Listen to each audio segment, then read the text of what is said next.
오늘의 주요 뉴스입니다. 기아가 CES2024 개막을 앞두고 이동수산의 혁신을 이끌 미래 핵심 사업으로 목적 기반 차량 PBV를 공개했습니다. PBV는 이동수단을 넘어 라이프스타일을 즐기는 공간을 지향합니다. SK하이닉스가 AI 기술을 활용한 고객 맞춤형 메모리 플랫폼을 선보인다고 밝혔습니다. 3년 내 메모리 시장에서 시가총액 200조를 돌파할 것이란 포부도 밝혔습니다. 태영건설이 워크아웃 관련 기자회견을 열었습니다. 윤세영 태영그룹 회장은 태영건설을 살리기 위해 필요한 모든 조치를 다할 것이라고 밝혔습니다. 태영건설 워크아웃 추진과 관련해 금융당국이 금융시장의 위기 확산을 막기 위해 PF 대출 구조 조정을 주문했습니다. 이에 부동산 PF에 또다시 한파가 올 것이란 전망입니다.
시청자 여러분 안녕하십니까? 센 경제 라이브 시작합니다. 기아가 CES2024 개막을 하루 앞두고 이동수단의 혁신을 이끌 미래 핵심 사업으로 목적 기반 차량 PBV를 꼽고 차량 그 이상의 플랫폼으로 개념을 새롭게 정의했습니다. 미래 모빌리티는 단순한 이동수단이 아니라 다양한 라이프 스타일을 즐길 수 있는 공간이 될 전망입니다. 김효진 기자입니다. 네모난 박스차 모양의 자동차가 도로를 달립니다. 자율주행으로 달리는 차 안에서 업무를 보고 회사에 도착하자 그대로 사무실이 됩니다. 공원으로 간 차는 푸른 잔디밭에서 캠핑카로 변신하거나 물건을 파는 상점이 되기도 합니다. 기아가 지난 2019년 이후 5년 만에 CES에 참가하며 내놓은 미래 모빌리티의 모습입니다. 기아는 이동수단의 혁신을 이끌 미래 핵심 사업으로 PBV를 제시하며 전통적인 자동차의 개념을 탈피한 혁신적인 PBV 라인업 출시와 소프트웨어 기반의 최첨단 기술 적용 등의 계획을 밝혔습니다. Kia PBVs will open the door to new businesses and lifestyles by redefining the concept of space thanks to advanced and tailored interior. 기아는 PBV를 통해 스마트 모빌리티와 공유경제, 이커머스 등 급속한 디지털 전환이 이뤄지는 상황에서 새로운 미래 방향성을 제시한다는 목표입니다. 이를 위해 오는 2025년 첫 중형 PBV인 PV5를 출시하고 PBV 사업에 본격 나설 예정입니다. 차량 호출, 배달, 유틸리티 등의 사용 목적에 따라 다양한 라이프 모듈을 고치할 수 있는 컨버전 기능을 탑재하고 SDV와 경로, 정보 등 외부 데이터 간 연결성을 강화해 여러 대의 차량을 동시에 운영할 수 있도록 한다는 계획입니다. 이어 대형과 소형 PBV 라인업을 추가해 대형 물류회사나 모빌리티 기업, 개인 사용자로 영역을 확대한다는 보관도 세웠습니다. 기아는 연 15만 대의 생산 능력을 갖춘 오토랜드 화성 PBV 전기차 전용 스마트 팩토리 이보 플랜트에서 상품 기획, 개발 단계부터 고객 의견을 반영하는 고객 참여형 차량 개발 프로세스를 새로 도입하기로 했습니다. 한편 현대차는 이날 수소와 소프트웨어로의 대전환을 주제로 미디어 데이를 열고 미래 비전을 밝혔습니다. We are uniting our hydrogen related capabilities under one strong idea, which creates a picture that is bigger than the sum of its parts and creates valuable solutions along the entire hydrogen value chain. 현대차는 수소 사회로의 전환을 앞당길 종합 수소 솔루션과 사람, 모빌리티, 데이터, 도시를 연결해 최적 생태계 구축을 위한 소프트웨어 혁신 등으로 구체화한다는 계획입니다. 서울경제TV 김유진입니다. SK 하이닉스도 이번 CES에 참가해 고객 맞춤형 메모리 플랫폼을 선보인다는 계획을 내놨는데요. 첨단 메모리 시장에서의 경쟁력을 앞세워 3년 내에 시가총액 200조 원을 돌파하겠다는 포부입니다. 윤혜림 기자입니다. 광노정 SK하이닉스 대표이사 사장이 현지 시간 8일 CES 2024 개막을 하루 앞두고 AI의 원동력 메모리 반도체를 주제로 미디어 컨퍼런스를 열었습니다. 곽 사장은 인공지능 시대 속 메모리 반도체의 중요성에 대해 강조하면서 세계 최고 기술력에 기반한 제품들을 ICT 산업에 공급, 메모리 센트릭 AI 시대를 이끌고 있다고 말했습니다. 최근 메모리에 대한 고객의 요구사항이 다변화되고 있는 만큼 SK하이닉스는 각 고객에게 특화된 AI 메모리 솔루션 제공을 위한 고객 맞춤형 메모리 플랫폼을 선보이겠다는 보관입니다. 이날 곽 사장은 메모리 감산 계획과 향후 사업 방향성에 대해서도 설명했습니다. 곽 사장은 최근 디램의 시황 개선 조짐이 보여 수요가 높은 제품을 중심으로 생산량을 확대하고 있다면서 올해 1분기 적극적인 감산 전략에 변화를 줘야 할지 고려하고 있다고 밝혔습니다. SK하이닉스가 선도하고 있는 고대역폭 메모리, HBM의 생산 능력 확대 계획은 탄력적으로 운용한다는 방침입니다. HBM과 함께 차세대 메모리로 꼽히는 컴퓨터 익스프레스 링크는 올해 하반기 상용화를 목표로 하고 있습니다. SK하이닉스는 차세대 메모리 시장에서의 경쟁력을 앞세워 3년 내 현 시가총액의 2배 수준을 달성한다는 계획입니다. 곽 사장은 투자 효율성을 극대화하고 재무 건전성을 훨씬 더 건전하게 가져간다면 회사 비전에 근거해 더 나은 모습으로 갈 수 있을 거라 본다면서 내부적으로 3년 안에 도전해볼 만한 목표치는 시가총액 200조 원 정도라고 밝혔습니다. 서울경제TV 윤혜림입니다. 태영그룹이 태영건설의 워크아웃 개시를 결정하는 제1차 협의회를 이틀 앞둔 오늘 기자회견을 열었습니다. 태영건설을 살리기 위해 필요한 모든 조치를 다하겠다며 추가 자구안을 내놓은 겁니다. 현장에 이지영 기자가 다녀왔습니다. 태영그룹이 태영건설의 워크아웃 개시를 위해 모든 조치를 다할 것이란 의지를 표명했습니다. 오늘 서울 여의도 사옥에서 기자회견을 열고 추가 자구안을 발표했는데 태영건설을 살리기 위해 필요하다면 TY홀딩스와 SBS 주식을 담보로 유동성을 제공하겠다고 약속한 게 큰 뼈대입니다. 부족할 경우에는 지주회사인 TY홀딩스와 SBS 주식도 담보로 해서 태영건설을 꼭 살려내겠습니다. 말이 아닌 실천으로 보여드리겠습니다. 핵심 계열사인 에코비트를 비롯한 주요 계열사 매각 등 기존 자구 계획 외에도 다른 계열사 매각과 담보 제공을 통해 추가 자금을 확보해 태영건설에 투입할 계획을 밝힌 겁니다. 이훈창업 회장은 채권단의 추가 자구안 요구에 미온적인 태도를 보인 것에 대해서도 사과했습니다. 그러면서 태영건설이 어려움을 겪는 건 과한 욕심에 더해 고금리와 경기 침체와 같은 요인으로 기존 부동산 PF 대출의 롤오버가 안 됐기 때문이라며 남은 사업장을 잘 마무리하겠다고 말했습니다. 저희 PF 사업장 중에 정리할 것은 과감히 정리하고 건실한 사업장들은 살려서 사업을 잘 마무리하겠습니다.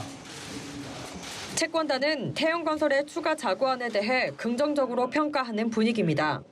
태영건설의 주 채권은행인 산업은행은 태영그룹이 시장의 신뢰를 회복할 수 있는 첫 출발점이 될 수 있을 것이라고 말했습니다. 다만 자구 계획 단 하나라도 지켜지지 않거나 실사 과정에서 대규모 추가 부실이 발견될 경우 워크아웃 절차가 중단될 수 있다고 경고하기도 했습니다. 태영건설의 워크아웃 개시가 결정되는 날은 이틀 뒤인 오는 11일입니다. 서울경제TV 이지영입니다. 태영건설 워크아웃 추진과 관련해 부동산 PF 부실 불안감이 커지고 있는데요. 그간 추가 위기는 없다고 선을 그어왔던 금융당국이 오늘 금융회사의 부동산 PF 구조조정을 주문하면서 배경에 관심이 쏠리고 있습니다. 이연아 기자입니다. 태영건설 워크아웃 추진을 둘러싸고 금융감독원이 부동산 PF발 금융시장 위기 확산을 막기 위해 금융사들을 압박하고 나섰습니다. 이복현 금융감독원장은 오늘 오전 은행연합회에서 7개 금융지주와 산업은행 회장, 기업은행장과 자리를 갖고 사실상 부동산 PF 대출을 막고 나아가 구조 조정을 요구했습니다. 이 원장은 향후 저금리 환경에 기반한 부동산 호황이 올 수 있다는 막연한 기대를 근거로 구조조정을 미루는 금융사가 있다면 금융당국이 좌시하지 않고 엄중 대응할 것이라고 경고했습니다. 태영건설 워크아웃 추진을 둘러싼 금융당국, 채권단의 힘겨루기가 이어지는 가운데 태영건설 사태가 부동산 PF 시장의 연쇄적 위기 트리거가 되는 것을 막기 위한 당국의 조치로 풀이됩니다. 금융위원회가 집계한 지난해 9월 기준 금융기관 부동산 PF 잔액은 134조 원. 이 중 한국건설산업연구원은 70조 원가량 부실이 발생할 것으로 추정하고 있습니다. 특히 지난해 부동산 시장 침체로 사업장 상당수가 PF 공급이 제대로 이루어지지 않았다는 게 연구원의 설명입니다. 이 상황은 올해도 계속 이어질 것으로 예상되는데 이 원장의 발언은 태영건설 워크아웃 여파가 다른 건설사에도 미칠 수 있다는 의미로도 읽힙니다. 이 원장은 부동산 PF 정리와 관련해 정리 속도가 너무 느리다고 했는데 이 발언 역시 빠르게 증가하고 있는 PF 부실을 염두한 발언으로 해석됩니다. 현재 금융기관 부동산 PF 연체율은 0.4% 수준이지만 업권별로 비금융기관은 최대 14%까지 치솟았습니다. 이 원장의 요구는 사실상 부동산 PF 시장 축소로 이어질 수밖에 없다는 게 업계 설명입니다. 따라서 PF 대출 기준과 심사를 더 강화할 것으로 예상되는 만큼 올해 PF 시장에 유례없는 한파가 올 것으로 예상됩니다. 서울경제TV 이연아입니다.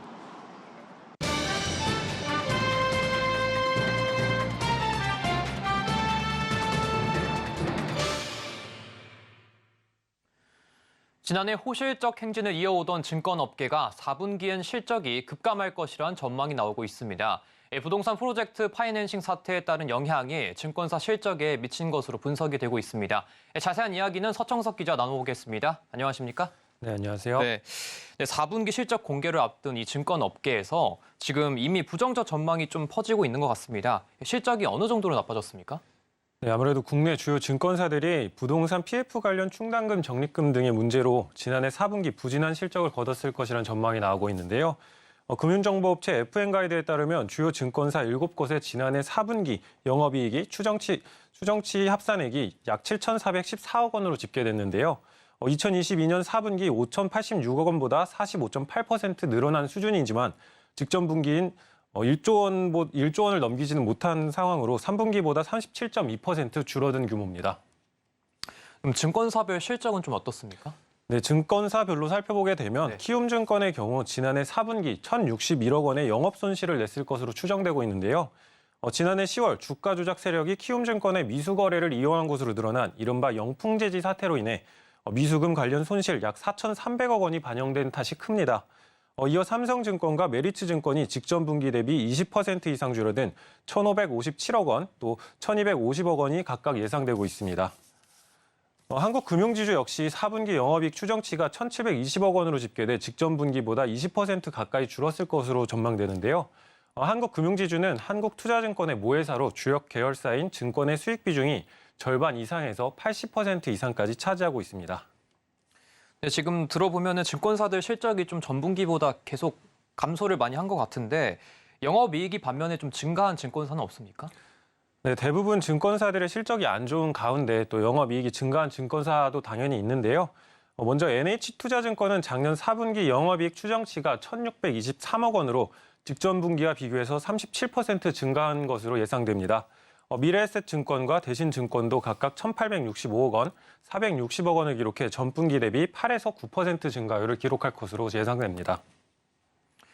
네, 지금까지 말씀 들어보면은 실적에 이 PF 영향이 좀 클 수밖에 없는 것 같은데 전문가들의 의견은 좀 어떻습니까? 네, 아무래도 전문가들은 4분기 증권사들의 실적이 PF 등 국내 부동산 이슈에 영향을 받은 것으로 분석하고 있는데요. 정태준 유한타증권 연구원은 해외 투자 자산으로부터의 평가 손실과 손상 차손, 또 여기에 PF 관련 충당금 적립이 추가로 발생하면서 증권사들의 실적이 시장 추정치를 대체로 밑돌 것이라고 전망했습니다. 특히 태영건설 사태에서 자유롭지 않았을 것이란 분석이 나오고 있는데요. 다만 조화의 메리츠증권 연구원은 태영건설 관련 증권사의 위험 노출액은 1조 1,000억 원이고 또 위험 노출액을 보유한 곳이 대부분 대형사여서 자본 대비 2% 미만에 그친다고 분석했습니다. 네, 그런데 부동산 PF는 지금도 계속 현재 진행형인 것 같은데 그렇다면 올해 실적에도 좀 영향이 많을 것 같습니다. 네, 그렇습니다. 지난해 9월 기준으로 증권사의 부동산 PF 위험 노출액은 28조 원에 달합니다. 가장 우려스러운 건 PF 연체율이 계속 증가하고 있다는 점인데요. 지난해 3분기까지 증권사 PF 연체율은 17%를 넘어선 것으로 조사됐는데 이는 전 금융기관을 통틀어서 유일한 두 자릿수 연체율입니다. 증권업계는 부실 가능성에는 선을 그었지만 일단 이익에는 영향을 준 것은 분명해 보입니다. 이미 업계에선 중소형 증권사의 경우 손실이 불가피할 것이라는 게 기정사실화되고 있는데요. 대형 증권사 역시 손실에서 자유로울 수 없는 건 해외 부동산 PF에도 문제가 발생하고 있다는 점입니다.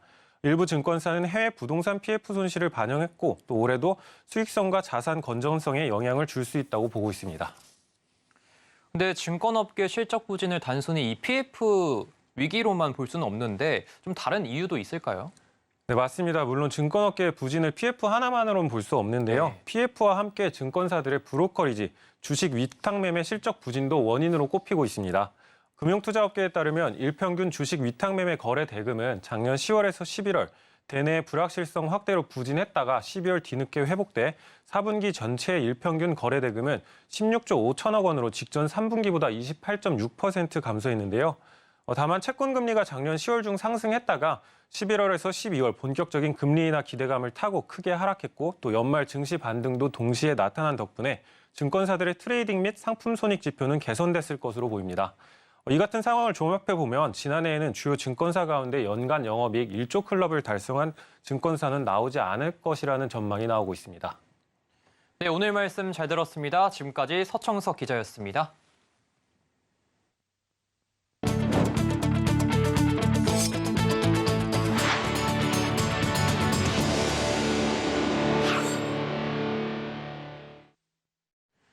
지난해 실적 보릿고개를 지나온 삼성전자가 올해 본격적인 반등을 노리고 있습니다. 반도체 업황 바닥을 통과하면서 올해 증권가가 내다보는 영업이익 추정치는 35조 원에 달하는데요. 증권가는 주가 반등의 열쇠가 반도체 부문의 실적 회복이라고 입을 모으고 있습니다. 김혜영 기자입니다. 삼성전자가 지난해 6조 5,400억 원의 영업이익을 기록했습니다. 삼성전자의 연간 영업이익이 10조 원 아래로 떨어진 건 15년 만입니다. 그러나 증권가는 삼성전자가 실적 바닥을 찍고 회복 국면에 들어섰다고 평가하고 있습니다. 지난해 상반기 내내 6천억 원대 분기 영업이익을 기록했지만 지난 4분기 영업이익은 4배가량 성장했습니다. 삼성전자의 실적을 좌우하는 반도체 부문도 적자폭을 크게 축소하고 반등을 노리고 있습니다. 증권가가 전망하는 올해 삼성전자의 영업이익 추정치는 35조 원대입니다. 고성능 메모리 반도체 수요 확대 기대감이 큽니다. AI 서버에 더해 온디바이스 AI까지, 특히 HBM과 DDR5 등 고부가 가치 제품 판매가 증가함에 따라 수익성 개선이 기대된다는 평가입니다. 감산 효과에 힘입어 ASP도 오르고 있습니다. 시장 조사업체 트렌드폴스는 올해 1분기 모바일 디램과 낸드 플래시 가격이 18%에서 23% 상승할 것으로 추정했습니다. 올해 1분기 공개되는 스마트폰 신제품을 통한 세트 수익성 개선 효과도 기대된다는 분석입니다. 이 가운데 아직 8만 전자 고지를 밟지 못한 삼성전자. 증권가는 삼성전자의 주가 반등의 열쇠는 반도체 부문의 회복이라며 올해 수익성 개선이 기대되는 만큼 긍정적인 주가 흐름을 예고했습니다. 증권가는 삼성전자의 목표 주가를 10만 원으로 높여 잡았습니다. 오늘 삼성전자는 7만 4,700원에 장을 마쳤습니다. 서울경제TV 김혜영입니다. LG 에너지솔루션이 지난해 글로벌 전기차 수요 둔화 등 시장 환경 악화에도 최대 실적을 달성했습니다. LG 에너지솔루션은 오늘 연결 기준 작년 한 해 영업이익이 2조 1,632억 원으로 전년보다 78.2% 증가한 것으로 잠정 집계됐다고 공시했습니다. 매출은 33조 7,455억 원으로 전년 대비 31.8% 증가했습니다. 연간 매출 30조 원, 영업이익 2조 원 돌파는 2020년 회사 출범 이후 처음입니다. 지난해 4분기 영업이익은 3,382억 원으로 전년 동기보다 42.5% 늘고 직전 분기보다는 53.7% 줄었습니다. 이 영업이익에는 미국 인플레이션 감축법상 첨단 제조 생산 세액 공제에 따른 공제액 2,501억 원이 반영됐습니다.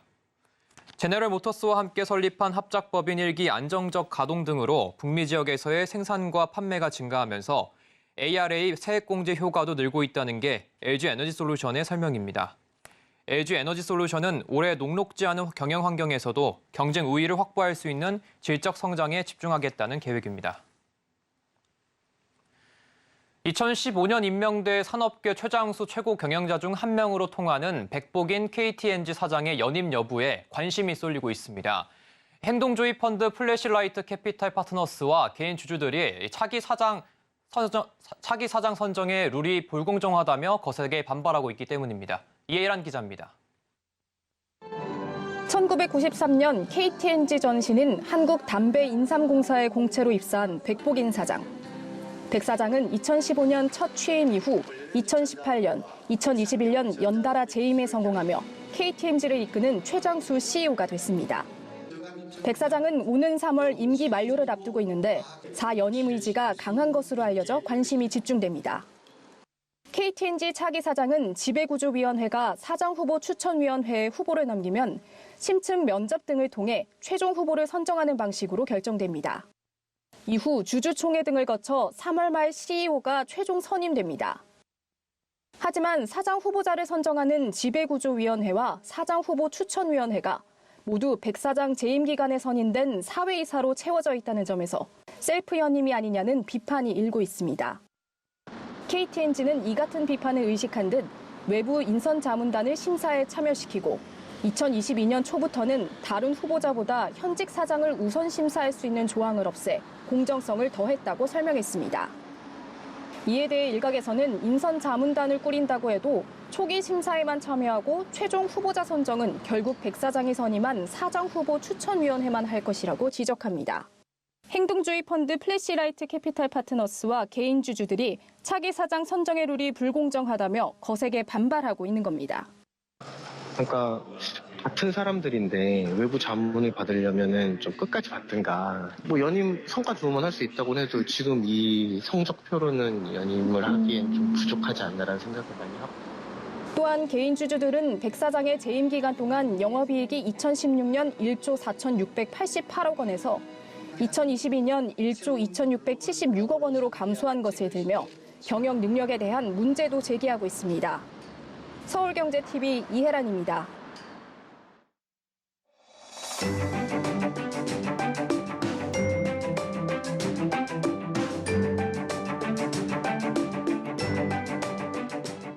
안녕하세요. K웨더 라이프스타일 예보 신지수입니다.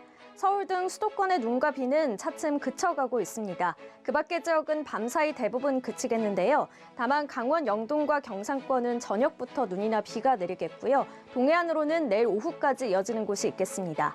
앞으로 상간은 최대 15cm 이상의 눈이 내리겠습니다. 또 충북과 경북, 전북 동부에 3에서 8cm, 그 밖의 내륙 1에서 3cm의 눈이 예상됩니다. 내린 눈과 비로 인해 도로가 미끄러운 곳이 많습니다. 운전하실 때 감속하셔서 앞차와의 거리 넉넉하게 유지하시는 게 좋겠습니다. 또 곳곳으로 빙판길이 나타나는 만큼 보행 안전에도 유의하시기 바랍니다. 다음은 자세한 지역별 날씨입니다. 중부지방 내일 수도권은 흐린 가운데 아침에 서울과 수원 영하 2도로 시작하겠고 낮에는 4도에서 5도 안팎이 예상됩니다. 동해안 지방은 내일 오후까지 눈, 비가 예상되고요. 강릉 아침 기온 2도, 낮 기온 4도 보이겠습니다. 남부지방 경상 동부 지역은 오후까지 눈비가 오겠습니다. 대구의 아침 기온은 1도로 시작해 낮 기온 7도 보이겠습니다. 내일 남해와 동해상에 비가 내리면서 물결이 최고 5m까지 거세게 일겠고요. 서해상도 최고 3.5m로 높겠습니다. 모레 목요일 강원 영서에 다시 눈이 내리겠습니다. 이후 일요일에는 수도권과 강원 영서에 비나 눈이 전망됩니다. 날씨였습니다. 이상으로 센 경제 라이브 마칩니다. 함께해 주신 여러분 고맙습니다.